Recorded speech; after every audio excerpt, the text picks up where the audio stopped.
നമ്മൾ നിലമേൽ നിന്നും നമ്മുടെ കിളിമാനൂരേക്ക് പോയിക്കൊണ്ടിരിക്കുകയാണ്.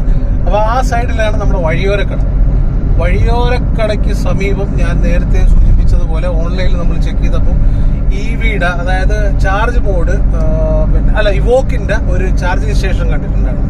അപ്പോൾ അത് നമ്മൾ നേരിട്ട് വന്ന് നോക്കുകയാണ് ഇതിപ്പോൾ ഉണ്ടോ ഇല്ലയോ എങ്ങനെയാണെന്നുള്ളത്. അപ്പോൾ അതാ നമ്മളിപ്പം എത്താൻ പോകുന്നത് വഴിയോരക്കടയാണ്. അത്യാവശ്യം നല്ല തിരക്കുണ്ട്, ഒരുപാട് പേര് വരുന്നു.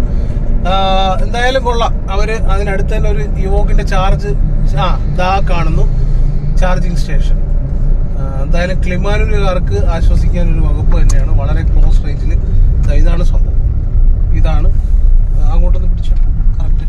ഇതാണ് അത്യാവശ്യം ഒരൊറ്റ വണ്ടി ചാർജ് ചെയ്യാനുള്ള സെറ്റപ്പേ ഉള്ളൂ. കുഴപ്പമില്ല. ഒരു ചാർജിങ് ഗണ്ണ് ഒന്നേ ഉള്ളൂ. ചാർജ് ബോർഡ് എന്നുള്ള ആപ്ലിക്കേഷനാണ് അതിൻ്റെ അകത്ത് ഉപയോഗിക്കുന്നത്. അതിൻ്റെ ഡീറ്റെയിൽസ് ഒക്കെ ഞാൻ പിന്നെ പറയാം. ഓക്കെ, അപ്പോൾ അങ്ങനെയാണ്.